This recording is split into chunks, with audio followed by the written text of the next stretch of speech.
ইতালিতে সেই ৭০ দশক থেকে প্রবাসী বাংলাদেশিরা তাদের মেধা মনন ও কর্মদক্ষতা দিয়ে এগিয়ে যাচ্ছে। এর ফলশ্রুতিতেই প্রবাসী বাংলাদেশিদের গড়ে ওঠে একটি শক্তিশালী কমিউনিটি, যেখানে বৃহত্তর নোয়াখালীর জনগোষ্ঠীর রয়েছে যথেষ্ট সম্পৃক্ততা। ঠিক তাই আগামীতেও আরও বেশি দেশে ও প্রবাসে সামাজিক উন্নয়নে ভূমিকা রাখতে বৃহত্তর নোয়াখালী সমিতির অভিষেক অনুষ্ঠিত হয়েছে। আয়োজনে রোমের সর্বস্তরের প্রবাসীদের উপস্থিতি ছিল চোখে পড়ার মতো। এদিকে কিছু সংখ্যক প্রবাসীরা পাসপোর্ট সংক্রান্ত তথ্য পরিবর্তন করে যে জটিলতার সৃষ্টি করে, অবৈধতার বেড়াজালে আটকে থাকে, এই বিষয়ে সচেতনতা সৃষ্টির লক্ষ্যে উপস্থিত সবাইকে কাজ করার আহ্বান জানান আয়োজনের প্রধান অতিথি দূতাবাসের প্রথম সচিব আসিফ আনাম সিদ্দিকী।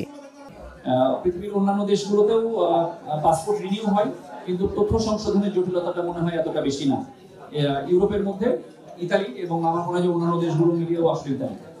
তো আমার মনে হয় যে যারা এখানে আমরা দীর্ঘদিন ধরে আছি, আমরা জানি যে এই সমস্যাটা কোথায়।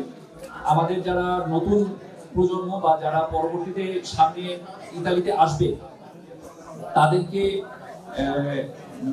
বোঝানো, তাদেরকে ভালো পরামর্শ দেওয়া, এটা আসলে আমাদের দায়িত্ব। একেবারে শিকড়ের সঙ্গে পরিচয় করিয়ে দিতে এই জেলার নিজস্ব সংস্কৃতি ও এর বিকাশের ক্ষেত্রগুলো নিয়ে কাজ করবে সংগঠনের নেতৃবৃন্দ। অনেক জ্ঞানী গুণীর জেলা, যেখানে রাষ্ট্রপতি, প্রধানমন্ত্রী এবং রাষ্ট্রের ঢাকা ভার্সিটির প্রথম ভাইস চ্যান্সেলর, ভাষা শহীদ এবং ভাষা সৈনিক এবং মুক্তিযুদ্ধের এবং বুদ্ধিজীবী সকলেরই জন্ম এই বৃহত্তর নোয়াখালীতে।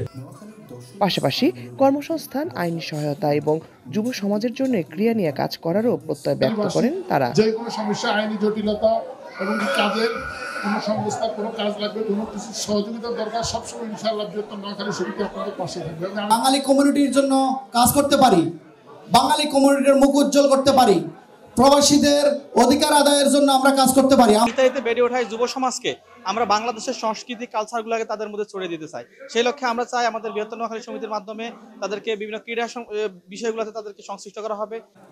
লাবণ্য চৌধুরী, ৭১, ইতালি।